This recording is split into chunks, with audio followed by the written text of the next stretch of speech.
हाँ जी देवियो सज्जनों स्वागत है जी तुहाडा सारिਆਂ ਦਾ एक बार फिर। सो ਆਪਾਂ कुछ होर प्रश्न देखते हैं पैडागोजी के नाल संबंधित परिभाषावां नाल संबंधित होर प्रश्न मैं कुछ बनाए सीगे जिन्हां दे बारे चर्चा करते हैं जी। पहला प्रश्न है कि पाठ योजना नाल संबंधित प्रश्न है। प्रश्न देखो बड़ा शानदार प्रश्न है। परिभाषावां दे विचों तां कितों भी आ सकदा हुंदा है ना, लंबी चौड़ी परिभाषा दे विचों भी पुछ सकदा है, इहदे विच कोई दो राय नहीं हैगी। हाँ, पाठ योजना के निर्माण विच पाठ नाल संबंधित उद्देशां नूं परिभाषित करना,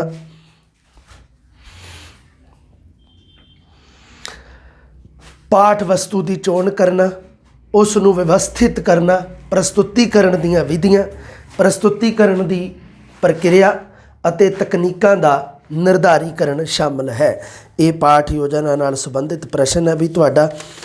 ते ये प्रश्न है जिहड़ा, हाँ प्रश्न के ऑप्शन करो अते करो की परिभाषा है, बिनिंग ते बिनिंग की, एन बॉसिंग की या जूड की परिभाषा है। सो ये परिभाषा है जिहड़ी तुहाडा ये प्रश्न है जिहड़ा 50 प्रश्न जिवें आपां पिछली वीडियो च कीते सी है ना, पहला कर चुके हैं, हुण अगे प्रश्न वधाउने हैं। सो इसदा सही उत्तर है जिहड़ा वो हैगा, ये परिभाषा दित्ती है बिनिंग अते बिनिंग ने। ठीक है जी, बिनिंग ते बिनिंग की परिभाषा है।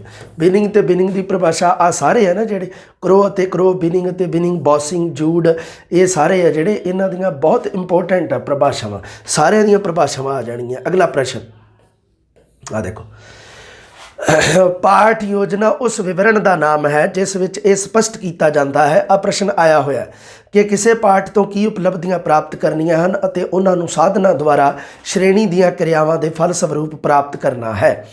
ये है जिहड़ा इहदा सही उत्तर है जिहड़ा, हालांकि ये गलत मन्निया सी, बाद च इहनूं सही मनना पिया जी। एन बॉसिंग का है। ठीक है, ये BSTC वाली बुक के आधार पर ये रिट लग गई सी, इसका उत्तर होर मान लिया सीगा RPSC ने, फिर ये सही कर दिता गया सीगा। एन बॉसिंग इसका सही उत्तर है। ठीक है। अगला प्रश्न, दृष्टि स्रोत सहायक साधन वो साधन हैं, दृश्य सिर्फ समग्री चो है। दृष्टि स्रोत सहायक साधन कहता वो साधन हैं जो जमात विच जां होर अध्यापन हालतां विच लिखित जां बोली गई पाठ समग्री नूं समझण विच सहायता प्रदान करते हैं। बहुत इंपोर्टेंट परिभाषा है। ये परिभाषा किहदी है? वैसले दी, रोलेन दी, वैबर दी जां डेंट दी। और रोलेन का नाम किते रोलोन भी हुंदा है, किते रोलान भी हुंदा है। सो इहदे च ना पै जिओ, नाम दे विच इक्को ही गल है, कोई तीन जने नहीं, इक्को ही है। किते नाम इसदा रोलेन है तो किते रोलान है, किते रोलोन भी है। ठीक है जी। ये प्रश्न, ये परिभाषा जिहड़ी भी लिखित जां बोली गई पाठ समग्री नूं समझण दे विच जिहड़ी दृश्य स्रोत सहायक समग्री है जिहड़ी ये साधन के रूप में सहायता करती है, ये परिभाषा हैगी है जी डेंट दी। सो ठीक है जी, EC डेंट है जिहड़ा, इसकी परिभाषा भी याद रखनी है तुसीं। अगला प्रश्न, एक आम आदमी दृष्टि स्रोत सहायक साधना के प्रयोग द्वारा 38% वधेरे याद रख सकता है। सो ठीक है जी, ये परिभाषा जिहड़ी ये भी याद रखनी है तुसीं। 38% वधेरे याद रख सकता है। ये परिभाषा रोलेन दी है। ठीक है भाई, लो आ गया रोलेन का नाम। ये परिभाषा जिहड़ी एक आम आदमी दृष्टि स्रोत सहायक साधना के प्रयोग द्वारा 38% वधेरे याद कर सकता है। ये रोलेन, डेंट, वैसले या वैबर, ये परिभाषा रोलेन की दिती हुई है। ठीक है भाई। अगला प्रश्न देखते हैं जी। हाँ 5 नंबर प्रश्न। हाँ आ देखो किड्डी वड्डी परिभाषा, मैं सारी लिखती, मैं क्या चलो कोई गल नहीं, वड्डा प्रश्न भी पा देने, एवं कोई पता नहीं होंदा गा है ना भी किवें दा कित्थों प्रश्न की पै जाना। हाँ, दृष्टि स्रोत साधन अनुभव प्रदान करते हैं। इन्हां दे प्रयोग नाल शब्दां ते चीज़ां दा संबंध सौखी तरह नाल जुड़ जाता है। संबंध तरह नाल लिखिਆ, संबंध सौखी तरह नाल जुड़ जाता है। बच्चों के समय की बचत होंदी है, उन्होंने सरल परंतु सही गल्लां दा पता चलता है। इन्हां नाल जिथे बच्चों का मनोरंजन होंदा है उत्थे वो भिन्न भिन्न चीज़ों की प्रशंसा करनी भी सीख जाते हैं। ये बच्चों की प्रेरणा शक्ति को प्रेरित करते हैं, उन्होंने निरीक्षण शक्ति को विकसित करते हैं। एडी लंबी चौड़ी परिभाषा ये किहने दिती है? कावालेन, जॉन लॉक, EB वैसले या रोलान। 5 नंबर प्रश्न। सो ठीक है जी, ये परिभाषा है जी, ये दिती है भी EB वैसले की परिभाषा है। ठीक है जी, याद रखनी है तुसीं। ये वैसले की परिभाषा EB वैसले की दिती हुई है। अगला प्रश्न मूल्यांकन संबंधी है। कहता मूल्यांकन उन्हां निर्णयों की प्रक्रिया है ਜੋ ਯੋਜਨਾ ਦੇ ਆਧਾਰ ਦੇ ਤੌਰ ਤੇ ਵਰਤੇ ਜਾਂਦੇ ਹਨ। ਇਸ ਵਿੱਚ ਟੀਚਿਆਂ ਦੀ ਸਥਾਪਨਾ, ਟੀਚਿਆਂ ਦੇ ਵੱਲ ਪ੍ਰਗਤੀ ਜਾਂ ਪ੍ਰਗਤੀ ਦੀ ਅਣਹੋਂਦ ਨਾਲ ਸੰਬੰਧਿਤ ਸਬੂਤਾਂ ਨੂੰ ਇਕੱਠਾ ਕਰਨ ਤੇ ਉਹਨਾਂ ਨਿਰਣਿਆਂ ਦੀ ਰੋਸ਼ਨੀ ਵਿੱਚ ਪ੍ਰਕਿਰਿਆ ਅਤੇ ਉਦੇਸ਼ ਦੇ ਆਧਾਰ ਤੇ ਸੁਧਾਰ ਸ਼ਾਮਲ ਹਨ। ਇਹ ਨਤੀਜਿਆਂ, ਪ੍ਰਕਿਰਿਆ ਅਤੇ ਸਵੈ ਟੀਚਿਆਂ ਤੱਕ ਨੂੰ ਸੁਧਾਰਨ ਦੀ ਵਿਧੀ ਹੈ। ਮੁਲਾਂਕਣ ਦੇ ਬਾਰੇ ਇਹ ਪਰਿਭਾਸ਼ਾ ਹੈ ਵਾਇਲ, ਗੁੱਡ, ਬਲੂਮ, ਪੈਸਟਾਲੋਜੀ। ਇਹਦੇ ਵਿੱਚੋਂ ਇਹ ਪਰਿਭਾਸ਼ਾ ਹੈ ਜਿਹੜੀ ਇਹ ਵਾਇਲ ਦੀ ਹੈ। ਠੀਕ ਹੈ ਬਾਈ, ਦੇਖੋ ਦੋ ਬੰਦੇ, ਇੱਕ ਵਾਇਲ ਹੈ, ਇੱਕ ਉਹ ਡਬਲਿਊ ਨਾਇਲ ਹੈ। ਠੀਕ ਹੈ ਬਾਈ, ਉਹ ਅਲੱਗ ਬੰਦਾ ਹੈ ਡਬਲਿਊ ਨਾਇਲ। ਠੀਕ ਹੈ, ਤੇ ਇਹ ਹੈ ਜਿਹੜਾ ਇਹ ਵਾਇਲ ਹੈ, ਇਹ ਮੁਲਾਂਕਣ ਦੇ ਨਾਲ ਸੰਬੰਧਿਤ ਹੈ। ਵਾਇਲ ਹੈ, ਠੀਕ ਹੈ, ਵਾਇਲ। ਮੈਨੂੰ ਪਤਾ ਹੈ ਇੱਕ ਨਾਇਲ ਵੀ ਹੈ, ਇਹ ਜਿਹੜਾ ਡਬਲਿਊ ਨਾਇਲ ਹੈ ਨਾ, ਹਾਂ ਉਹ ਹੈ, ਪਰ ਇਹ ਹੈ ਜਿਹੜੀ ਪਰਿਭਾਸ਼ਾ ਵਾਇਲ ਦੀ ਹੈ। ਠੀਕ ਹੈ, ਦੋਵੇਂ ਅੱਡ ਅੱਡ ਬੰਦੇ ਆ ਇਹ। ਉਸ ਤੋਂ ਬਾਅਦ ਅਗਲਾ ਪ੍ਰਸ਼ਨ, ਸਾਵਧਾਨੀ ਪੂਰਵ ਅੰਕਣ ਦੁਆਰਾ ਕਿਸੇ ਚੀਜ਼ ਦਾ ਮੁੱਲ ਜਾਂ ਮਾਤਰਾ ਦਾ ਨਿਸ਼ਚਾ ਕਰਨ ਪ੍ਰਕਿਰਿਆ ਹੀ ਮੁਲਾਂਕਣ ਹੈ। ਮੁੱਲ ਤੋਂ ਭਾਵ ਕੌਸ਼ਲ ਦਾ ਗਿਆਨ ਪ੍ਰਾਪਤ ਕਰਨਾ। ਇਸ ਤਰ੍ਹਾਂ ਮੁਲਾਂਕਣ ਦਾ ਅਰਥ ਇਹ ਹੋਇਆ ਕਿ ਮੁਲਾਂਕਣ ਅਕਾਦਮਿਕ ਪ੍ਰਾਪਤੀ ਤੇ ਵਿਹਾਰਿਕ ਤਬਦੀਲੀਆਂ ਦੇ ਨਾਲ ਸੰਬੰਧਿਤ ਹੈ। ਇਹ ਪਰਿਭਾਸ਼ਾ ਕਿਹਦੀ ਹੈ ਬਾਈ? ਸਾਵਧਾਨੀ ਪੂਰਵਕ ਅੰਕਣ ਇੱਥੋਂ ਸ਼ੁਰੂ ਹੁੰਦੀ ਹੈ। Bloom, good, while, Webber. 7 number ਪ੍ਰਸ਼ਨ। ਇਹ ਪਰਿਭਾਸ਼ਾ ਹੈ ਜਿਹੜੀ ਇਹ ਜੀ ਗੁੱਡ ਜੀ ਪਰਿਭਾਸ਼ਾ ਗੁੱਡ ਨੇ ਦਿੱਤੀ ਹੈ। ਗੁੱਡ ਨੇ ਬੜੀ ਸਾਵਧਾਨੀ ਦੇ ਨਾਲ ਪਰਿਭਾਸ਼ਾ ਦਿੱਤੀ ਹੈ ਬਾਈ। ਠੀਕ ਹੈ, ਸਾਵਧਾਨੀ ਪੂਰਵਕ ਅੰਕਣ ਦੁਆਰਾ ਇਹ ਤੋਂ ਸ਼ੁਰੂ ਹੁੰਦੀ ਹੈ ਪਰਿਭਾਸ਼ਾ, ਗੁੱਡ ਨੇ ਦਿੱਤੀ ਹੈ। 7 ਨੰਬਰ ਪ੍ਰਸ਼ਨ ਦਾ ਸਹੀ ਉੱਤਰ ਹੈ ਜਿਹੜਾ ਉਹ ਹੈਗਾ ਜੀ ਗੁੱਡ। ਉਸ ਤੋਂ ਬਾਅਦ ਅਗਲਾ ਪ੍ਰਸ਼ਨ ਜਿਹੜਾ ਕਿ ਮੁਲਾਂਕਣ ਦੀ ਧਾਰਨਾ 3 ਸਤੰਭਾਂ ਤੇ ਆਧਾਰਿਤ ਹੈ। ਆ ਦੇਖੋ, ਨਾਲ ਹੀ ਇੱਕ ਗੱਲ ਤੁਹਾਡੀ ਕਲੀਅਰ ਹੋ ਗਈ ਵੀ ਮੁਲਾਂਕਣ ਦੀ ਧਾਰਨਾ 3 ਸਤੰਭਾਂ ਤੇ ਆਧਾਰਿਤ ਹੈ। ਠੀਕ ਹੈ, ਇੱਕ ਸਿੱਖਿਆ ਦੇ ਉਦੇਸ਼, ਸਿੱਖਣ ਦੇ ਅਨੁਭਵ ਤੇ ਵਿਵਹਾਰ ਪਰਿਵਰਤਨ ਤੇ ਮੁਲਾਂਕਣ ਵਿਧੀਆਂ। ਸਮਝ ਗਏ?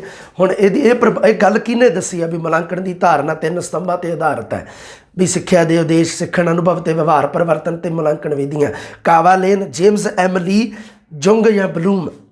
8 ਨੰਬਰ ਪ੍ਰਸ਼ਨ ਹੈ ਤੁਹਾਡਾ। ਠੀਕ ਹੈ, ਸੋ ਇਹ ਪਰਿਭਾਸ਼ਾ ਜਿਹੜੀ ਹੈ ਬਲੂਮ ਦਾ ਵਰਗੀਕਰਨ ਹੈ। ਜਿਹੜਾ ਮੁਲਾਂਕਣ ਵਾਲਾ ਵਰਗੀਕਰਨ ਹੈ ਜਿਹੜਾ BS ਬਲੂਮ ਦਾ, ਡਾਕਟਰ ਬਲੂਮ ਦਾ ਵਰਗੀਕਰਨ ਹੈ। ਇਹ ਤੁਸੀਂ ਯਾਦ ਰੱਖਣੀ, ਬਹੁਤ ਇੰਪੋਰਟੈਂਟ ਹੈ ਇਹ ਪਰਿਭਾਸ਼ਾ। ਅਗਲਾ ਪ੍ਰਸ਼ਨ, ਸਕੂਲ ਵਿੱਚ ਹੋਏ ਵਿਦਿਆਰਥੀਆਂ ਦੇ ਵਿਵਹਾਰ ਪਰਿਵਰਤਨ ਦੇ ਸੰਬੰਧ ਵਿੱਚ ਪ੍ਰਮਾਣਾਂ ਦੇ ਸੰਕਲਨ ਤੇ ਉਹਨਾਂ ਦੀ ਵਿਆਖਿਆ ਕਰਨ ਦੀ ਪ੍ਰਕਿਰਿਆ ਨੂੰ ਮੁਲਾਂਕਣ ਆਖਦੇ ਹਨ। ਸਕੂਲ ਵਿੱਚ ਹੋਏ ਵਿਦਿਆਰਥੀਆਂ ਦੇ ਵਿਵਹਾਰ ਪਰਿਵਰਤਨ ਬਾਰੇ ਕੌਣ ਗੱਲ ਕਰਦਾ? ਕਾਵਾਲੇਨ, ਬਲੂਮ, ਸਪੈਂਸਰ ਜਾਂ ਰੋਲਾਨ। ਇਹ ਵੀ ਮੁਲਾਂਕਣ ਸੰਬੰਧੀ ਹੈ ਨਾ। ਸੋ ਇਹ ਹੈ ਜਿਹੜੀ ਇਹ ਪਰਿਭਾਸ਼ਾ ਹੈਗੀ ਹੈ ਜੀ ਕਾਵਾਲੇਨ ਦੀ। ਠੀਕ ਹੈ ਬਾਈ, ਇਹ ਕਾਵਾਲੇਨ ਦੀ ਹੈ। ਠੀਕ ਹੈ ਬਾਈ, ਕਾਵਾਲੇਨ ਦੀ ਹੈ। ਸਕੂਲ ਵਿੱਚ ਹੋਏ ਵਿਦਿਆਰਥੀਆਂ ਦੇ ਵਿਵਹਾਰ ਪਰਿਵਰਤਨ, ਕਾਵਾਲੇਨ। ਅਗਲਾ ਪ੍ਰਸ਼ਨ, ਆ ਦੇਖੋ ਇੱਕ ਹੋਰ ਲੰਮੀ ਚੌੜੀ ਪਰਿਭਾਸ਼ਾ ਹੈ, ਇਹ ਵੀ ਮੈਂ ਲਿਖਤੀ ਹੈ, ਮੈਂ ਕਿਹਾ ਚਲੋ ਇਹ ਵੀ ਯਾਦ ਕਰ ਲਿਓ ਤੁਸੀਂ। ਮੁਲਾਂਕਣ ਸਕੂਲ ਸ਼੍ਰੇਣੀ ਤੇ ਵਿਦਿਆਰਥੀਆਂ ਦੁਆਰਾ ਨਿਰਧਾਰਿਤ ਵਿਦਿਅਕ ਉਦੇਸ਼ਾਂ ਨੂੰ ਪ੍ਰਾਪਤ ਕਰਨ ਦੇ ਸੰਬੰਧ ਵਿੱਚ ਵਿਦਿਆਰਥੀਆਂ ਦੀ ਪ੍ਰਗਤੀ ਦੀ ਜਾਂਚ ਹੈ। ਇਸ ਦਾ ਮੁੱਖ ਉਦੇਸ਼ ਵਿਦਿਆਰਥੀਆਂ ਦੀ ਸਿੱਖਣ ਪ੍ਰਕਿਰਿਆ ਨੂੰ ਅਗਾਂਹ ਲੈ ਕੇ ਜਾਣਾ ਅਤੇ ਅਗਵਾਈ ਕਰਨਾ ਹੈ। ਇਸ ਤਰ੍ਹਾਂ ਇਹ ਇੱਕ ਸਕਾਰਾਤਮਕ ਪ੍ਰਕਿਰਿਆ ਹੈ। ਸੋ ਮੁਲਾਂਕਣ ਨੂੰ ਇੱਕ ਸਕਾਰਾਤਮਕ ਪ੍ਰਕਿਰਿਆ ਕੌਣ ਕਹਿੰਦਾ? ਜੂਡ, ਜੇਮਸ ਐਮਲੀ, ਕਾਵਾਲੇਨ ਜਾਂ ਮੌਰੀਸਨ। 10 ਨੰਬਰ ਪ੍ਰਸ਼ਨ ਤੁਹਾਡਾ। ਠੀਕ ਹੈ ਬਾਈ, ਇਹ ਹੈ ਜਿਹੜੀ ਇਹ ਪਰਿਭਾਸ਼ਾ ਦਿੱਤੀ ਹੈ ਜੀ ਜੇਮਸ ਐਮਲੀ। ਜੇਮਸ ਅਮਲੀ ਨਾ ਕਰ ਦਿਓ ਕਿਤੇ ਇਹਨੂੰ। ਠੀਕ ਹੈ ਬਾਈ, ਜੇਮਸ ਐਮਲੀ। ਠੀਕ ਹੈ, ਇਸ ਤਰ੍ਹਾਂ ਲਿਖਿਆ ਹੁੰਦਾ ਇਹਦਾ, ਉਹ ਐਮਲੀ, ਐਮ ਤੇ ਉਸ ਤੋਂ ਬਾਅਦ ਲੀ, ਇਸ ਤਰ੍ਹਾਂ ਲਿਖਿਆ ਹੁੰਦਾ, ML, ਐਮਲੀ, ਸ਼ਾਇਦ ਐਵੇਂ ਲਿਖਿਆ ਹੁੰਦਾ ਕੁਛ। ਅੰਗਰੇਜ਼ੀ ਵਾਲੇ ਅੱਖਰ ਹੈ ਇਹਦੇ, ਕਿਤੇ ਇਹਨੂੰ ਐ ਚੱਕ ਦੋ ਵੀ ਇਹ ਜੀ ਜੇਮਸ ਅਮਲੀ ਨੇ ਦਿੱਤੀ ਹੈ। ਵੈਸੇ ਹੈ ਤਾਂ ਅਮਲੀਆਂ ਵਾਲੀ ਗੱਲ ਹੀ ਕੀਤੀ ਹੈ, ਐਡੀ ਲੰਮੀ ਚੌੜੀ ਪਰਿਭਾਸ਼ਾ ਜਿਹੜੀ। ਠੀਕ ਹੈ ਬਾਈ, ਸਕਾਰਾਤਮਕ ਪ੍ਰਕਿਰਿਆ ਹੈ। ਠੀਕ ਹੈ ਬਾਈ, ਇਹ ਇੱਕ ਸਕਾਰਾਤਮਕ ਪ੍ਰਕਿਰਿਆ ਹੈ। ਪ੍ਰਗਤੀ ਦੀ ਜਾਂਚ ਹੈ। ਥੋੜ੍ਹੇ ਇਸ ਤਰ੍ਹਾਂ ਕੀਵਰਡ ਜੇ ਥੋੜ੍ਹੇ ਜਿਹੇ ਦੇਖ ਲਿਓ ਤੁਸੀਂ, ਹੈ ਨਾ। ਜੇਮਸ ਐਮਲੀ ਦੀ ਪਰਿਭਾਸ਼ਾ। 10 ਨੰਬਰ ਪ੍ਰਸ਼ਨ। 11 ਨੰਬਰ ਪ੍ਰਸ਼ਨ ਕੀ ਕਹਿੰਦਾ? ਕਹਿੰਦਾ ਤਸ਼ਖੀਸੀ ਪ੍ਰੀਖਣਾਂ ਦਾ ਮੁੱਖ ਉਦੇਸ਼। ਤਸ਼ਖੀਸੀ ਦਾ ਮਤਲਬ ਹੁੰਦਾ ਹੈ ਨਿਦਾਨਾਤਮਕ, ਰੋਗ ਦੇ ਕਾਰਨਾਂ ਦਾ ਪਤਾ ਲਵਾਉਣਾ। ਨਿਦਾਨਾਤਮਕ, ਰੋਗ ਦੇ ਕਾਰਨਾਂ ਦਾ ਪਤਾ ਲਵਾਉਣਾ। ਤਸ਼ਖੀਸੀ ਪ੍ਰੀਖਣਾਂ ਦਾ ਮੁੱਖ ਉਦੇਸ਼ ਕਿਸੇ ਵਿਸ਼ੇ ਵਸਤੂ ਵਿੱਚ ਬਾਲਕ ਦੀ ਅਸ਼ੁੱਧ ਕਮਜ਼ੋਰੀ ਨੂੰ ਪ੍ਰਕਾਸ਼ ਵਿੱਚ ਲਿਆਉਣਾ ਹੈ ਤਾਂ ਕਿ ਕਮਜ਼ੋਰੀਆਂ ਦੀ ਛਾਣਬੀਣ ਕਰਕੇ ਸੁਧਾਰ ਲਈ ਉਪਚਾਰਾਤਮਕ ਕਦਮ ਉਠਾਏ ਜਾ ਸਕਣ। ਇਹ ਪਰਿਭਾਸ਼ਾ ਕਿਹਨੇ ਦਿੱਤੀ ਹੈ? ਮੌਰੀਸਨ, ਬਲੂਮ, ਬੂਨਰ ਜਾਂ ਜੂਡ। 11 ਨੰਬਰ ਪ੍ਰਸ਼ਨ। ਇਹ ਹੈ ਜਿਹੜੀ ਪਰਿਭਾਸ਼ਾ ਦਿੱਤੀ ਹੋਈ ਹੈ ਤੁਹਾਡੀ। ਹਾਂ, ਇਹ ਪਰਿਭਾਸ਼ਾ ਜੀ ਬੂਨਰ ਨੇ ਦਿੱਤੀ ਹੈ। ਠੀਕ ਹੈ ਭਾਈ, ਬੂਨਰ ਨੇ ਧੰਨ ਕਰਾਤੀ ਹੈ ਜੀ ਇਹ ਪਰਿਭਾਸ਼ਾ ਦੇ ਕੇ। ਠੀਕ ਹੈ, ਤਸ਼ਖੀਸੀ ਪ੍ਰੀਖਣ ਵਾਲੀ ਪਰਿਭਾਸ਼ਾ ਜਿਹੜੀ ਬੂਨਰ ਨੇ ਦਿੱਤੀ ਹੈ। ਅਧਿਆਪਕ ਨੂੰ ਇਹ ਚੰਗੀ ਤਰ੍ਹਾਂ ਸਮਝ ਲੈਣਾ ਚਾਹੀਦਾ ਹੈ ਕਿ ਉੱਚ ਸ਼੍ਰੇਣੀਆਂ ਵਿੱਚ ਵਾਚਣ ਦੀ ਸਭ ਤੋਂ ਵਧੀਆ ਵਿਧੀ ਮੌਨ ਵਾਚਣ ਹੀ ਹੈ। ਲਓ ਜੀ, ਵਾਚਣ ਦੇ ਵਿੱਚੋਂ ਇੱਕ ਪ੍ਰਸ਼ਨ। जद कोई बच्चा चलना सीख लैंदा है तो रिड़ना छड्ड दिंदा है। इस तरह जदों बच्चा मौन पाठ विच निपुणता हासिल कर लैंदा है तो उच्ची पाठ की आदत छड्ड दिंदा है। ये परिभाषा किहने दित्ती है? हार्बर्ट स्पेंसर, जूड, मार्कस या वाइल। 12 नंबर प्रश्न। ठीक है भाई, हुण ये है जिहड़ी ये परिभाषा देण वाला हैगा जी जूड। ये जूड ने वड्डिया जूड वो कहंदा भी ये जिहड़ा मतलब की है भी जिवें एक बच्चा जदों चलना शुरू हो जाता तो फिर वो रिड़ना छड्ड दिंदा है। ठीक है, उस प्रकार ही जदों कोई बच्चा मौन वाचन करना शुरू कर गया फिर वो उच्ची वाचन कराउण दा उहनूं कोई फायदा नहीं, उच्ची पाठ की आदत छड्ड दिंदा। ये परिभाषा जूड दी है। अगला प्रश्न, एक निश्चित पाठक्रम के अध्ययन के प्रमुख साधन के रूप में एक निश्चित सिक्ख्या पद्धर उत्ते प्रयोग करने लई एक निश्चित विषय ते क्रमबद्ध ते नियोजित रूप में लिखी हुई पुस्तक पाठ पुस्तक है। पाठ पुस्तक हैगा तुहाडे टॉपिक पाठ पुस्तक के अंदरूनी ते बाहरी गुण विशेषतावां याद रखणियां तुसीं।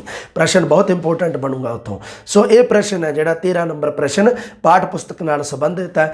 उहदे मतलब एक दस्सिया होया है पाठ पुस्तक के बारे। ये परिभाषा किहदी है? डगलस दी, ब्रूनर दी, रायबर्न दी या CV गुड दी। ठीक है जी। सो ये है जिहड़ा ये परिभाषा जिहड़ी CV गुड, कार्टर V गुड की परिभाषा। ठीक है, याद रखनी है तुसीं। अगला प्रश्न, जेकर किसी राष्ट्र के अध्यापक C1 हैं तो वह राष्ट्र आप भी C1 होवेगा ਅਤੇ इस विच कोई शक नहीं जेकर राष्ट्र नूं, राष्ट्रक नहीं राष्ट्र देश, राष्ट्र नूं A1 बनाउणा चाहुंदे आ तां साडे अध्यापकां नूं A1 बनना पवेगा। ये परिभाषा E.A. पायर, टिंडल, जाकिर हुसैन या कबीर, कबीर मतलब हमायूं कबीर। 14 नंबर प्रश्न। 14 नंबर प्रश्न का सही उत्तर है जी E.A. पायर की परिभाषा है। ठीक है भाई, E.A. पायर की परिभाषा है। ठीक है भाई, E.A. पायर की यह परिभाषा है। C1 A1 ते E.A. पायर। अगला प्रश्न, कविता नूं प्रीख्या खेत्र विचों कड्ढण की सिफारिश किस विद्वान ने की है? किहड़ा विद्वान ये गल कहंदा भी कविता प्रीख्या के खेत्र च नहीं होनी चाहिए क्योंकि विद्यार्थी ये भावां नूं ग्रहण नहीं कर सकते। ये अर्थ ग्रहण करने नाल कविता के मतलब समझ नहीं आउंदा गा। कविता के सिर्फ शाब्दिक अर्थ ग्रहण कर लेने। स्कूल दे विच कविता के सिर्फ शाब्दिक अर्थ ग्रहण करवाए जाते हैं। अगर ये भावार्थ ग्रहण कराउण लग जाइए तो फिर कविता ही पढ़नगे स्टूडेंट, दूजा सबजैक्ट नहीं पढ़ सकते। ये परिभाषा किहने दित्ती है? किहने कहा है भी कविता प्रीख्या के खेत्र विचों कड्ढी जावे? ये हैगे आ अपने ईस्टमैन है भाई, यदा नाम बस्टमैन लिखा, ईस्टमैन, रायबर्न, स्ट्रांग या एले। ये परिभाषा भाई रायबर्न ने दी हमें, एले तो नहीं दी। ठीक है, रायबर्न ने दी है परिभाषा। रायबर्न ने क्या है? रायबर्न ही कहता है भी कविता नूं प्रीख्या के खेत्र विचों कड्ढिया जाए। अगला 16 नंबर प्रश्न, कविता हर प्रकार की मनुखी शख्सियत नूं उसरन का मौका दिंदी है। ये परिभाषा की है? एले, रायबर्न, जुंग, ईस्टमैन। 16 नंबर प्रश्न तुहाडा। ठीक है भाई, इसका सही उत्तर है जी जुंग। जुंग ने परिभाषा दी, कहता कविता हर प्रकार की मनुखी शख्सियत नूं उसारन का मौका दिंदी है। अगला प्रश्न, अध्यापक का पहला कारज चाहे वह किसी भी श्रेणी नूं पढ़ा रहा है यही होवेगा कि वह कविता का उच्ची पाठ करे। कविता मतलब अध्यापक का पहला कारज किहड़े इहदे विचों किहड़े दस्सिया जी भाषा विग्यानी ने? कार्लाइल, अरस्तू, हडसन या रायबर्न। 17 नंबर प्रश्न। 17 नंबर प्रश्न का सही उत्तर भी रायबर्न है। ठीक है भाई, रायबर्न दी परिभाषावां बहुत है, सारियां दे सारियां याद रखियो तुसी, बहुत इंपोर्टेंट है। अगला प्रश्न, कविता वो कला है जिसका संबंध देखण के मुकाबले सुनन नाल है। दूजे शब्दों में कविता नाद है ना कि दृश्य। ये किने गल कही है? हडसन ने, कालरिज ने, हैडो ने या रायबर्न ने। 18 नंबर प्रश्न। सो इसका सही उत्तर है जी प्रोफैसर हैडो ने गल कही है। हैडो कहता है भी इसका संबंध है जिहड़ा ये वेखण के मुकाबले सुनन दे नाल है। ठीक है, कविता विच भाव अनुकूल वाचन नूं सब तो वधेरे महत्व किस ने दिता है? किहड़ा इहदे विचों विग्यानी है जिहड़ा कहंदा है भी भाषा जिहड़ी कविता उहदा भाव अनुकूल वाचन होना चाहिए भी जिवें मान लो कोई जिवें श्रृंगार रस नाल तो उस प्रकार का भाव होवे, हाव भाव अध्यापक दे उन्होंने कहते भाव अनुकूलन वाचन। जे मान लो कोई अपने हैगी है जिवें सोग नाल संबंधित कविता तो उस प्रकार ही उहदे विच रस है जिहड़े उस प्रकार का भाव प्रगट होना चाहिए। ये गल कौन कह रहा जी? कविता का भाव अनुकूलन वाचन नूं सब तो वधेरे महत्व प्रोफैसर हैडो ने ही दिता है। याद रखना तुसी। ठीक है, दोवें परिभाषावां प्रोफैसर हैडो दीआं। अगला प्रश्न, आदर्श रूप विच विद्यार्थी नूं पाठ आरंभ विच ही पढ़ना चाहिए। उसका उद्देश्य ये होना चाहिए कि विद्यार्थी गद टुकड़े का सधारण प्रवाह ते उद्देश्य समझ जाए। ये परिभाषा किहने दिती है? जूड, चैंपियन, कालरिज, ईस्टमैन। ये परिभाषा हैगी है जी ਚੈਂਪੀਅਨ ਨੇ ਕਿਹਾ ਹੈ ਵੀ ਆਦਰਸ਼ ਰੂਪ ਵਿੱਚ ਵਿਦਿਆਰਥੀ ਨੂੰ ਪਾਠ ਹੈ ਜਿਹੜਾ ਆਦਰਸ਼ ਰੂਪ ਵਿੱਚ ਆਰੰਭ ਵਿੱਚ ਹੀ ਪੜ੍ਹਨਾ ਚਾਹੀਦਾ। ਉਸ ਤੋਂ ਬਾਅਦ ਅਗਲਾ ਪ੍ਰਸ਼ਨ ਹੈ ਜੀ ਤੁਹਾਡਾ ਵਿਆਕਰਨ ਨੂੰ ਭਾਸ਼ਾ ਦਾ ਵਿਵਹਾਰਿਕ ਵਿਸ਼ਲੇਸ਼ਣ ਇਹ ਕਿਸ ਨੇ ਮੰਨਿਆ। ਆਪਾਂ ਕਹਿੰਦੇ ਹਾਂ ਨੇ ਵੀ ਵਿਆਕਰਨ ਹੈ ਜਿਹੜਾ ਉਹ ਭਾਸ਼ਾ ਦਾ ਵਿਵਹਾਰਿਕ ਵਿਸ਼ਲੇਸ਼ਣ, ਤਾਂ ਇਹ ਕਿਹਨੇ ਕਹੀ ਹੈ ਗੱਲ, ਕਿਹਨੇ ਮੰਨਿਆ ਇਹ, ਜੈਗਰ, ਹਿਊਮਫੀਲਡ, ਹੈਜ਼ਲਿਚ ਜਾਂ ਡਾਕਟਰ ਸਵੀਟ। 21 ਨੰਬਰ ਪ੍ਰਸ਼ਨ ਤੁਹਾਡਾ। ਸੋ ਇਹ ਹੈ ਜਿਹੜਾ ਇਹ ਡਾਕਟਰ ਸਵੀਟ ਨੇ ਜੀ ਪਰਿਭਾਸ਼ਾ ਦਿੱਤੀ ਆ। ਉਹ ਕਹਿੰਦਾ ਵੀ ਵਿਆਕਰਨ ਹੈ ਜਿਹੜਾ ਭਾਸ਼ਾ ਦਾ ਵਿਵਹਾਰਿਕ ਵਿਸ਼ਲੇਸ਼ਣ, ਭਾਸ਼ਾ ਦੇ ਰੂਪ ਦੀ ਸਾਰਥਕ ਅਤੇ ਸ਼ੁੱਧ ਵਿਵਸਥਾ ਹੀ ਵਿਆਕਰਨ ਹੈ।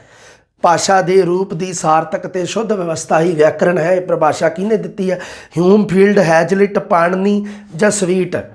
ਇਹਦੇ ਵਿੱਚੋਂ 22 ਨੰਬਰ ਪ੍ਰਸ਼ਨ ਹੈ ਤੁਹਾਡਾ, ਠੀਕ ਹੈ ਵੀ। ਇਹਦਾ ਸਹੀ ਉੱਤਰ ਹੈ ਹਿਊਮਫੀਲਡ, ਠੀਕ ਹੈ ਬਾਈ, ਹਿਊਮਫੀਲਡ। ਬਲੂਮਫੀਲਡ ਅੱਡ ਹੈ, ਹਿਊਮਫੀਲਡ ਅੱਡ ਹੈ, ਯਾਦ ਰੱਖਣਾ, ਠੀਕ ਹੈ ਬਾਈ। ਉਹ ਵੀ ਮੈਨੂੰ ਪਤਾ ਹੈ, ਬਲੂਮਫੀਲਡ ਹੈ ਇੱਕ ਬਲੂਮ ਹੈ, ਇੱਕ ਹਿਊਮਫੀਲਡ ਹੈ, ਠੀਕ ਹੈ ਬਾਈ। ਉਸ ਤੋਂ ਬਾਅਦ ਅਗਲਾ ਪ੍ਰਸ਼ਨ, ਪ੍ਰਚਲਿਤ ਭਾਸ਼ਾ ਸੰਬੰਧੀ ਨਿਯਮਾਂ ਦੀ ਵਿਆਖਿਆ ਨੂੰ ਵਿਆਕਰਨ ਆਖਦੇ ਹਨ। ਪ੍ਰਚਲਿਤ ਭਾਸ਼ਾ ਸੰਬੰਧੀ ਨਿਯਮਾਂ ਦੀ ਵਿਆਖਿਆ ਨੂੰ ਵਿਆਕਰਨ ਕਹਿੰਦੇ ਹਨ। ਇਹ ਕਿਹਨੇ ਦਿੱਤੀ ਹੈ ਪਰਿਭਾਸ਼ਾ, ਪਤੰਜਲੀ, ਜੈਗਰ, ਹੈਜ਼ਲਿਟ ਜਾਂ ਪਾਣਨੀ। 23 ਨੰਬਰ ਪ੍ਰਸ਼ਨ, ਇਹ ਪਰਿਭਾਸ਼ਾ ਜਿਹੜੀ ਹੈ ਜੈਗਰ ਨੇ ਦਿੱਤੀ ਹੈ ਬਾਈ, ਠੀਕ ਹੈ ਬਾਈ, ਜੈਗਰ ਨੇ ਦਿੱਤੀ ਹੈ ਇਹ ਪਰਿਭਾਸ਼ਾ।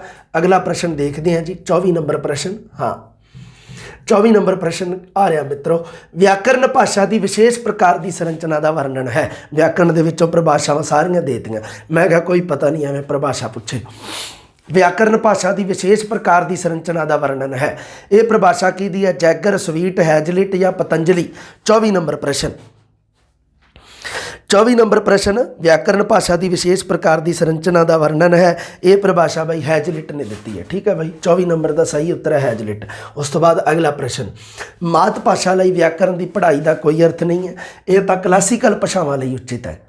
ਕਿਹੜੇ ਨੇ ਕਹੀ ਹੈ ਗੱਲ ਵੀ ਮਾਤ ਭਾਸ਼ਾ ਵਾਸਤੇ ਵਿਆਕਰਨ ਦਾ ਕੋਈ ਮਤਲਬ ਨਹੀਂ ਹੈ, ਕਹਿੰਦਾ ਵਿਆਕਰਨ ਦੀ ਪੜ੍ਹਾਈ ਇਹ ਤਾਂ ਕਲਾਸੀਕਲ ਭਾਸ਼ਾ ਸਿੱਖਣੀ ਹੋਵੇ ਉਹਦੇ ਵਾਸਤੇ ਹੈ। ਇਹ ਪਰਿਭਾਸ਼ਾ ਕਿਹਨੇ ਦਿੱਤੀ ਹੈ, ਬੇਲਾਰਡ, ਈ ਏ ਸਮਿਥ, ਪਤੰਜਲੀ ਜਾਂ ਹੈਜ਼ਲਿਟ।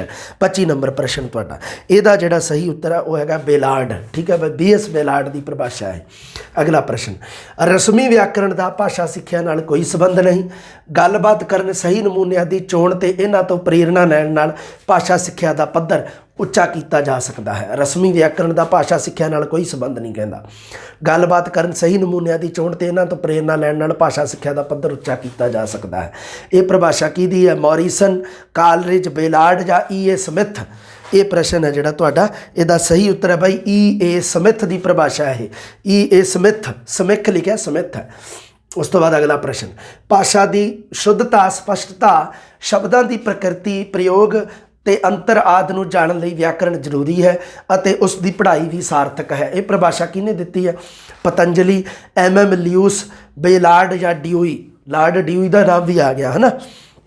27 ਨੰਬਰ ਪ੍ਰਸ਼ਨ, ਇਹਦਾ ਸਹੀ ਉੱਤਰ, ਇਹ ਪਰਿਭਾਸ਼ਾ ਜਿਹੜੀ MM ਲਿਊਸ ਦੀ ਪਰਿਭਾਸ਼ਾ ਹੈ ਬਾਈ, ਠੀਕ ਹੈ। ਉਸ ਤੋਂ ਬਾਅਦ ਅਗਲਾ ਪ੍ਰਸ਼ਨ, ਵਿਆਕਰਨ ਦੀ ਸਿੱਖਿਆ ਆਗਮਨ ਵਿਧੀ ਨਾਲ ਹੋਣੀ ਚਾਹੀਦੀ ਹੈ ਅਤੇ ਇਸ ਦਾ ਪ੍ਰਯੋਗ ਨਿਗਮਨ ਵਿਧੀ ਨਾਲ। ਇਹ ਪਰਿਭਾਸ਼ਾ ਕਿਹਨੇ ਦਿੱਤੀ, ਬਹੁਤ ਇੰਪੋਰਟੈਂਟ ਪਰਿਭਾਸ਼ਾ, ਬੇਲਾਰਡ, ਬਲੂਮ, PC ਰੈਨ, ਪਤੰਜਲੀ।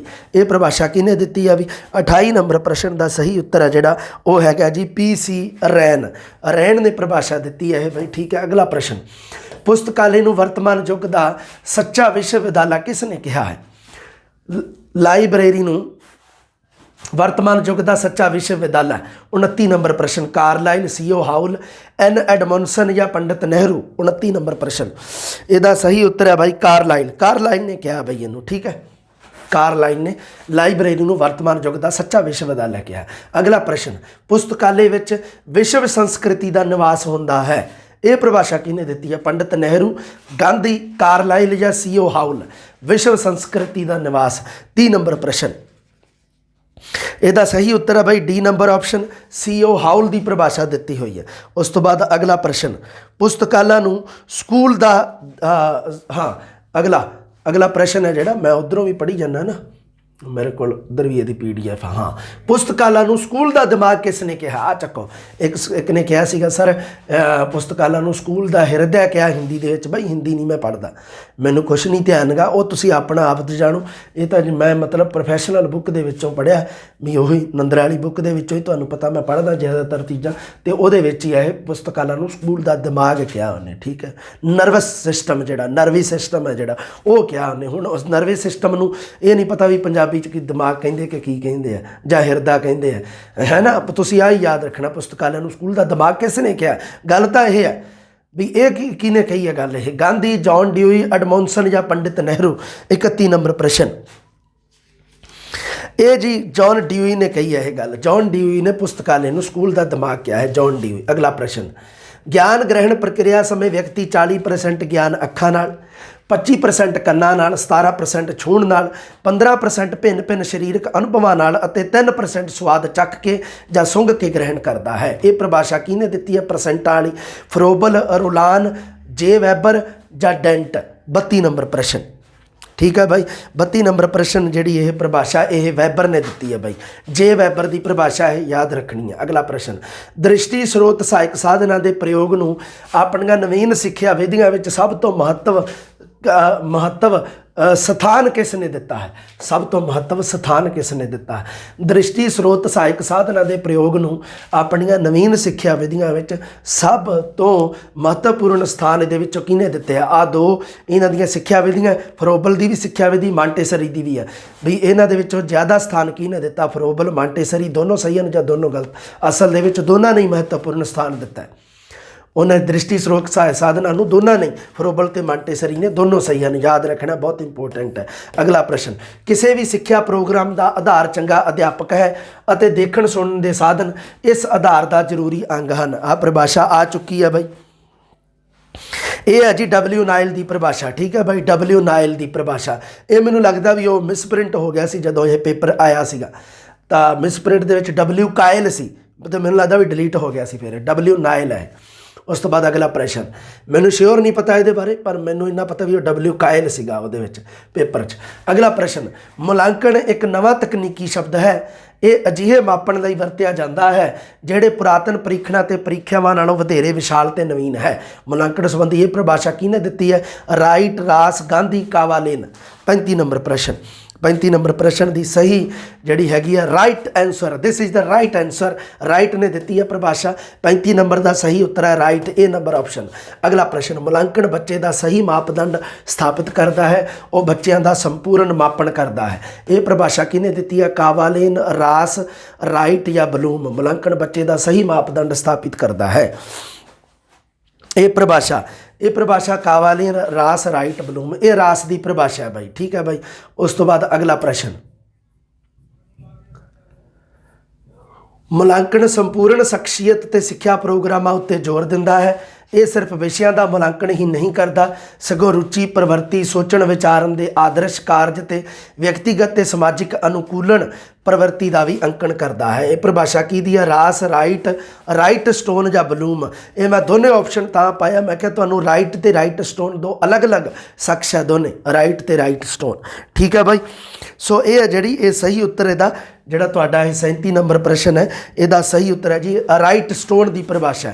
ਉੱਪਰ ਵਾਲੀ ਪਰਿਭਾਸ਼ਾ ਜਿਹੜੀ ਉਹ ਰਾਈਟ ਦੀ ਸੀਗੀ, ਜਿਹੜੀ ਉੱਤੇ ਪੜ੍ਹੀ ਸੀ ਆਪਾਂ, ਇਹ ਰਾਈਟ ਸਟੋਨ ਦੀ ਪਰਿਭਾਸ਼ਾ। 38 ਨੰਬਰ ਪ੍ਰਸ਼ਨ, ਮੁਲਾਂਕਣ ਦਾ ਪ੍ਰਯੋਗ ਬੱਚੇ ਦੀ ਸੰਪੂਰਨ ਸ਼ਖਸੀਅਤ ਅਰਥਾਤ ਸਿੱਖਿਆ ਦੀਆਂ ਸਭ ਸਥਿਤੀਆਂ ਦੀ ਜਾਂਚ ਪ੍ਰਕਿਰਿਆ ਲਈ ਕੀਤਾ ਜਾਂਦਾ ਹੈ। ਕਲਾਰ ਤੇ ਸਟਾਰ, ਮੈਂਜਲ, ਰਾਈਟ ਜਾਂ ਰਾਸ।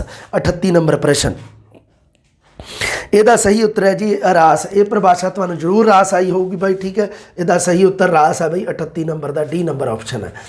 ਅਗਲਾ ਪ੍ਰਸ਼ਨ, ਮੁਲਾਂਕਣ ਇਹ ਨਿਰਣਾ ਜਾਂ ਵਿਸ਼ਲੇਸ਼ਣ ਹੈ ਜੋ ਕਿਸੇ ਵਿਦਿਆਰਥੀ ਬਾਰੇ ਪ੍ਰਾਪਤ ਸੂਚਨਾਵਾਂ ਦੇ ਆਧਾਰ ਤੇ ਕੱਢਿਆ ਜਾਂਦਾ ਹੈ। ਇਹ ਪਰਿਭਾਸ਼ਾ ਕਿਹਦੀ ਹੈ? ਕਲਾਰ ਤੇ ਸਟਾਰ, ਰਾਸ, ਜੇਮਜ਼, ਐਮਲੀ ਜਾਂ ਮੈਨਜਲ। 39 ਨੰਬਰ ਪ੍ਰਸ਼ਨ, ਇਹਦਾ ਸਹੀ ਉੱਤਰ ਹੈ ਜੀ ਕਲਾਰ ਤੇ ਸਟਾਰ।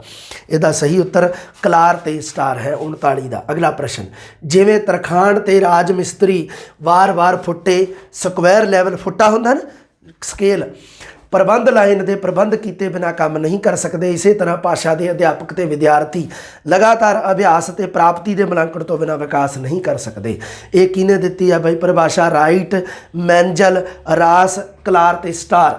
ਇਹ ਸਹੀ ਉੱਤਰ ਰਾਜ ਮਿਸਤਰੀ ਵਾਲੀ ਗੱਲ ਕਿਹਨੇ ਕੀਤੀ ਹੈ ਬਾਈ? ਤਰਖਾਣ ਤੇ ਰਾਜ ਮਿਸਤਰੀ ਵਾਲੀ ਮੈਨਜਲ, ਕਿਉਂਕਿ ਮੈਨ ਆ ਨਾ ਵਿਚਾਰੇ, ਇਸ ਕਰਕੇ ਪਰਿਭਾਸ਼ਾ ਮੈਨਜਲ। ਤਰਖਾਣ, ਰਾਜ ਮਿਸਤਰੀ, ਇਹ ਆ ਜਿਹੜੇ ਇਹ ਮੈਨ ਹੈ, ਬੰਦੇ ਹੈ ਮੈਨ, ਇਸ ਕਰਕੇ ਪਰਿਭਾਸ਼ਾ ਵੀ ਮੈਨ ਹੀ ਦੇਊਗਾ, ਮੈਨਜਲ, ਠੀਕ ਹੈ ਬਾਈ। ਉਸ ਤੋਂ ਬਾਅਦ ਅਗਲਾ ਪ੍ਰਸ਼ਨ, ਨਿਰੰਤਰ ਵਿਆਪਕ ਮੁਲਾਂਕਣ ਦਾ ਸੰਬੰਧ ਹੈ ਨਿਰੰਤਰ ਅਤੇ ਵਿਆਪਕ ਮੁਲਾਂਕਣ ਦਾ ਸੰਬੰਧ ਕਿਹਦੇ ਨਾਲ ਹੈ ਬਾਈ? ਇਹਦੇ ਵਿੱਚੋਂ ਵਿਦਿਅਕ ਖੇਤਰ ਨਾਲ, ਗੈਰ ਵਿਦਿਅਕ ਖੇਤਰ ਨਾਲ, ਦੋਹਾਂ ਨਾਲ, ਜਾਂ ਦੋਹਾਂ ਵਿੱਚੋਂ ਕੋਈ ਨਹੀਂ। ਨਿਰੰਤਰ ਤੇ ਵਿਆਪਕ ਮੁਲਾਂਕਣ ਦਾ ਸੰਬੰਧ ਦੋਨਾਂ ਨਾਲ ਹੈ, ਗੈਰ ਵਿਦਿਅਕ ਖੇਤਰ ਨਾਲ ਵੀ ਹੈ, ਵਿਦਿਅਕ ਨਾਲ ਵੀ ਹੈ। ਸਹੀ ਉੱਤਰ ਸੀ ਹੈ। ਅਗਲਾ ਪ੍ਰਸ਼ਨ, ਨਿਰੰਤਰ ਵਿਆਪਕ ਮੁਲਾਂਕਣ ਵਿੱਚ ਵਿਦਿਅਕ ਖੇਤਰ ਨਾਲ ਸੰਬੰਧਿਤ ਖੇਤਰ ਕਿਹੜਾ ਹੈ? ਨਿਰੰਤਰ ਵਿਆਪਕ ਮੁਲਾਂਕਣ ਵਿੱਚ ਵਿਦਿਅਕ ਖੇਤਰ ਨਾਲ ਸੰਬੰਧਿਤ ਖੇਤਰ। 42 ਨੰਬਰ ਪ੍ਰਸ਼ਨ, ਇਹਦਾ ਸਹੀ ਉੱਤਰ ਅਕਾਦਮਿਕ, ਚਰਿੱਤਰ ਨਿਰਮਾਣ, ਪਾਠ ਸਹਾਇਕ ਕਿਰਿਆਵਾਂ ਜਾਂ ਸਾਰੇ ਸਹੀ ਹਨ। 42 ਨੰਬਰ ਪ੍ਰਸ਼ਨ ਤੁਹਾਡਾ। ਨਿਰੰਤਰ ਵਿਆਪਕ ਮੁਲਾਂਕਣ ਵਿੱਚ ਵਿਦਿਅਕ ਖੇਤਰ ਨਾਲ ਸੰਬੰਧਿਤ ਖੇਤਰ ਕਿਹੜਾ ਬਾਈ? ਵਿਦਿਅਕ ਨਾਲ ਤਾਂ ਪਤਾ ਹੀ ਹੈ ਤੁਹਾਨੂੰ, ਫਿਰ ਅਕਾਦਮਿਕ ਖੇਤਰ ਹੀ ਹੁੰਦਾ ਵਿਦਿਅਕ ਨਾਲ, ਠੀਕ ਹੈ। ਉਸ ਤੋਂ ਬਾਅਦ ਅਗਲਾ ਪ੍ਰਸ਼ਨ, ਨਿਰੰਤਰ ਵਿਆਪਕ ਮੁਲਾਂਕਣ ਵਿੱਚ ਅਧਿਆਪਨ ਦੇ ਪੂਰਕ ਵਿੱਚ ਕਿਹੜੀ ਵਿਧੀ ਜਾਂ ਸਾਧਨ ਵਰਤਿਆ ਜਾਂਦਾ ਹੈ? ਅਧਿਆਪਕ ਦੇ ਪੂਰਕ ਵਿੱਚ ਕਿਹੜੀ ਵਿਧੀ ਵਰਤੀ ਜਾਂਦੀ ਹੈ? ਸੰਚਿਤ ਕਾਰਡ, ਕੰਮ ਸੌਂਪਣੀਆਂ, ਪ੍ਰਗਤੀ ਰਿਪੋਰਟਾਂ ਜਾਂ ਆਵਰਤੀ ਪ੍ਰੀਖਿਆਵਾਂ। ਸੋ ਇਹਦੇ ਵਿੱਚੋਂ 43 ਨੰਬਰ ਪ੍ਰਸ਼ਨ ਹੈ ਜਿਹੜਾ ਤੁਹਾਡਾ, ਇਹਦਾ ਸਹੀ ਉੱਤਰ ਹੈ ਜੀ ਕੰਮ ਸੌਂਪਣੀਆਂ। ਕੰਮ ਸੌਂਪਣੀਆਂ ਤੁਸੀਂ ਕਹੋਗੇ ਸਰ ਇਹ ਕੀ ਬੜਾ, ਜਿਹੜਾ ਅੰਗਰੇਜ਼ੀ ਦੇ ਵਿੱਚ ਤੁਸੀਂ ਅਸਾਈਨਮੈਂਟ ਜਿਹਨੂੰ ਕਹਿੰਦੇ ਆ, ਪੰਜਾਬੀ ਦੇ ਵਿੱਚ ਉਹਨੂੰ ਕੰਮ ਸੌਂਪਣੀਆਂ, ਵੀ ਕੰਮ ਸੌਂਪਣਾ, ਕੰਮ ਦੇਣਾ, ਵੀ ਆ ਲੈ ਵੀ ਆਹ ਕੰਮ ਕਰ, ਉਸ ਨੂੰ ਕਿਹਾ ਜਾਂਦਾ ਕੰਮ ਸੌਂਪਣਾ। ਅਗਲਾ ਪ੍ਰਸ਼ਨ, ਕਿਹੜੇ ਸਾਧਨ ਦੁਆਰਾ ਦੂਜੇ ਦ੍ਰਿਸ਼ ਸਾਧਨਾਂ ਦੇ ਉਪਕਰਨਾਂ ਦੇ ਪ੍ਰਯੋਗ ਵਿੱਚ ਸਹਾਇਤਾ ਮਿਲਦੀ ਹੈ? ਕਿਹੜਾ ਸਾਧਨ ਹੈ ਇਹਦੇ ਵਿੱਚੋਂ ਵੀ ਜਿਹਦੇ ਦੁਆਰਾ ਦੂਜੇ ਦ੍ਰਿਸ਼ ਸਾਧਨਾਂ ਨੂੰ ਤੇ ਉਪਕਰਨਾਂ ਦੇ ਪ੍ਰਯੋਗ ਵਿੱਚ ਮਦਦ ਮਿਲਦੀ ਹੈ? ਫਲਾਲਨ ਬੋਰਡ, ਜਾਦੂ ਦੀ ਲਾਲਟੈਨ, ਚਾਰਟ ਜਾਂ ਬੁਲੇਟਿਨ ਬੋਰਡ। ਇਹਦਾ ਸਹੀ ਉੱਤਰ ਡੀ ਨੰਬਰ ਆਪਸ਼ਨ ਹੈ, ਬੁਲੇਟਿਨ ਬੋਰਡ। ਬੁਲੇਟਿਨ ਬੋਰਡ ਹੈ ਜਿਹੜਾ ਬਾਹਰ ਸੂਚਨਾ ਬੋਰਡ ਵੀ, ਸੂਚਨਾ ਪੱਟ ਜਿਹੜਾ ਲੱਗਿਆ ਹੁੰਦਾ, ਉਹਦੇ 'ਤੇ ਦੂਜੇ ਸਾਧਨਾਂ ਨੂੰ, ਦੂਜੇ ਦ੍ਰਿਸ਼ ਸਾਧਨਾਂ ਦੇ ਉਪਕਰਨਾਂ ਦੇ ਪ੍ਰਯੋਗ ਵਰਤੋਂ ਵਿੱਚ ਸਹਾਇਤਾ ਮਿਲਦੀ ਹੈ। ਉਹ ਦੂਜਿਆਂ ਦੀ ਐਡ ਉੱਤੇ ਲੱਗ ਸਕਦੀ ਹੈ, ਠੀਕ ਹੈ, ਜਿਹੜਾ ਬੁਲੇਟਿਨ ਬੋਰਡ ਹੈ। ਚਲ ਚਿੱਤਰ ਦੁਆਰਾ 6 ਹਫ਼ਤਿਆਂ ਤੱਕ 90% ਤੱਕ ਯਾਦ ਰਹਿੰਦਾ। ਚਲ ਚਿੱਤਰ ਸਿਨੇਮਾ, ਠੀਕ ਹੈ ਬਾਈ। ਉਪਰੋਕਤ ਕਥਨ ਕਿਸ ਦਾ ਹੈ? ਚਾਰਟਰ, ਰੂਲੇਨ, ਵੈਬਰ ਜਾਂ ਡੈਂਟ। 45 ਨੰਬਰ ਪ੍ਰਸ਼ਨ, ਇਹਦਾ ਸਹੀ ਉੱਤਰ ਹੈ ਜੀ ਚਾਰਟਰ, ਠੀਕ ਹੈ ਬਾਈ, ਚਾਰਟਰ ਹੈ, ਠੀਕ ਹੈ ਬਾਈ, ਚਾਰਟਰ। ਅਗਲਾ ਪ੍ਰਸ਼ਨ 45 ਨੰਬਰ ਹੋ ਗਏ ਪ੍ਰਸ਼ਨ।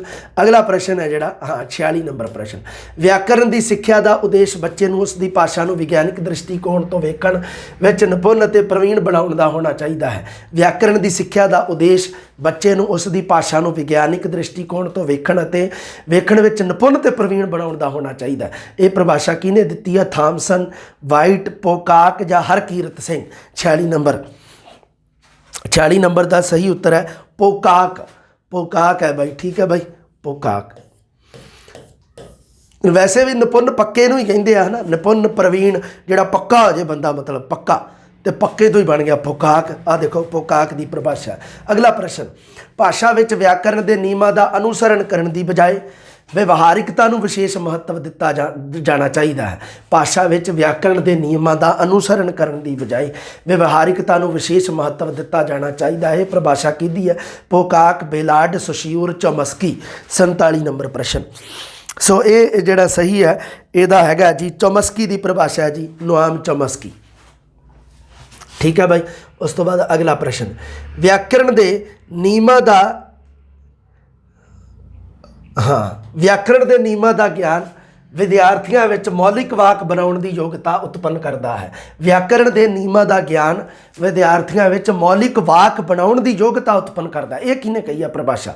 ਸੋਸ਼ੀਓਰ, ਚੈਂਪੀਅਨ, ਬੇਲਾਰਡ ਜਾਂ ਪ੍ਰੇਮ ਪ੍ਰਕਾਸ਼ ਸਿੰਘ। 48 ਨੰਬਰ ਪ੍ਰਸ਼ਨ, ਇਹਦਾ ਸਹੀ ਉੱਤਰ ਹੈ ਬਾਈ, ਇਹ ਪਰਿਭਾਸ਼ਾ ਬਾਈ ਚੈਂਪੀਅਨ ਨੇ ਦਿੱਤੀ ਹੈ। ਇਹ ਕਹਿੰਦਾ ਵੀ ਮੌਲਿਕ ਵਾਕ ਬਣਾਉਣਾ ਹੈ ਨਾ, ਕਹਿੰਦਾ ਵੀ ਵਿਆਕਰਨ ਦੇ ਨਿਯਮਾਂ ਦਾ ਗਿਆਨ ਹੈ ਜਿਹੜਾ ਉਹ ਵਿਦਿਆਰਥੀਆਂ ਨੂੰ ਮੌਲਿਕ ਵਾਕ ਬਣਾਉਣ ਦੇ ਯੋਗ ਬਣਾ ਦਿੰਦਾ, ਉਹਨਾਂ ਨੂੰ ਚੈਂਪੀਅਨ ਬਣਾ ਦਿੰਦਾ, ਠੀਕ ਹੈ ਬਾਈ। ਇਹ ਪਰਿਭਾਸ਼ਾ ਚੈਂਪੀਅਨ ਨੇ ਦਿੱਤੀ ਹੈ ਬਾਈ। ਸੋ ਇਹ ਪ੍ਰਸ਼ਨ ਹੈ ਜਿਹੜੇ ਬੜੇ ਜ਼ਰੂਰੀ ਹੈ ਬਾਈ ਤੁਹਾਡੇ ਵਾਸਤੇ, ਠੀਕ ਹੈ। ਪਰਿਭਾਸ਼ਾ ਸੰਬੰਧੀ ਪ੍ਰਸ਼ਨ ਹੈ। ਹੋਰ ਵੀ ਜੇ ਕੋਈ ਮੇਰੀ ਨਿਗਾਹ 'ਚ ਆਇਆ ਤਾਂ ਬਈ ਮੈਂ ਮੰਨ ਲਓ ਜੇ ਮੈਨੂੰ ਲੱਗੇ ਵੀ ਇੰਪੋਰਟੈਂਟ ਹੈ ਤਾਂ ਉਹ ਮੈਂ ਕੋਸ਼ਿਸ਼ ਕਰੂੰਗਾ ਵੀ ਲਾਈਵ ਵਗੈਰਾ 'ਚ ਆ ਕੇ ਦੱਸ ਸਕਾਂ। ਅਤੇ ਕਲਾਸਾਂ ਜਿਹੜੀਆਂ ਉਹ ਬਹੁਤ ਹੈ ਆਪਣੀਆਂ, ਅਤੇ ਜੇ ਮੰਨ ਲਓ ਕੋਈ ਮੈਨੂੰ ਲੱਗੇ ਵੀ ਕਿਤੇ ਵੀ ਕੋਈ ਵਾਧਾ ਘਾਟਾ ਜਾਂ ਕੋਈ ਰਹਿ ਗਿਆ ਕੁਛ ਮੈਨੂੰ ਲੱਗੇ ਵੀ ਸਟੂਡੈਂਟ ਦੀ ਆਹ ਕੋਈ ਆ ਰਹੀ ਹੈ ਵੀ ਆਹ ਕਰਵਾਇਆ ਜਾਵੇ ਤਾਂ ਉਹ ਵੀ ਮੈਂ ਕਰਵਾ ਦੇਵਾਂਗਾ, ਕੋਈ ਦਿੱਕਤ ਨਹੀਂ। ਸੋ ਠੀਕ ਹੈ ਵਿਦਿਆਰਥੀਓ, ਇੰਨੀਆਂ ਗੱਲਾਂ ਯਾਦ ਰੱਖਣੀਆਂ ਤੁਸੀਂ। ਇਹ ਪ੍ਰਸ਼ਨ ਹੈ ਜਿਹੜੇ, ਉਸ ਤੋਂ ਬਾਅਦ 2 ਪ੍ਰਸ਼ਨ ਹੈ ਜਿਹੜੇ ਇਹ ਮੈਂ ਵੈਸੇ ਹੀ ਪਾਏ ਮਜ਼ਾਕੀਆ ਅੰਦਾਜ਼ ਦੇ ਵਿੱਚ।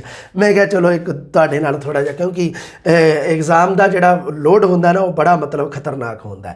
ਲਓ ਜੀ ਪ੍ਰਸ਼ਨ ਇੱਕ ਹੋਰ ਹੈ, ਸਭੀ ਕੋ ਨਮਸਕਾਰ ਕਥਨ ਕਿਸ ਦਾ ਹੈ? ਸੋ ਠੀਕ ਹੈ, ਸਭੀ ਕੋ ਨਮਸਕਾਰ ਇਹ ਕਥਨ ਕਿਹੜੇ ਵਿਦਵਾਨ ਦਾ?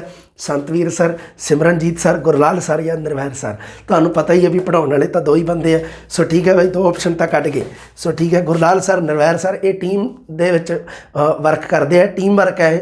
ਸੋ ਇਹਦੇ ਵਿੱਚੋਂ ਦੋ ਹੀ ਰਹਿ ਗਿਆ। ਜਦੋਂ ਸੰਤਵੀਰ ਸਰ ਆਉਂਦੇ ਹੁੰਦੇ ਉਹ ਕਹਿੰਦੇ ਹੁੰਦੇ ਆ ਹੈ ਨਾ, ਸਭੀ ਕੋ ਨਮਸਕਾਰ। ਸੋ ਠੀਕ ਹੈ ਬਾਈ, ਵੈਸੇ ਮੈਂ ਵੀ ਜਦੋਂ ਕਈ ਵਾਰੀ ਹਿੰਦੀ ਦੀ ਵੀ ਕੋਈ ਬਣਾਉਣਾ ਕਲਾਸ ਉਦੋਂ ਮੈਂ ਵੀ ਕਹਿੰਦਾ ਹੁੰਦਾ ਸਭੀ ਕੋ ਨਮਸਕਾਰ।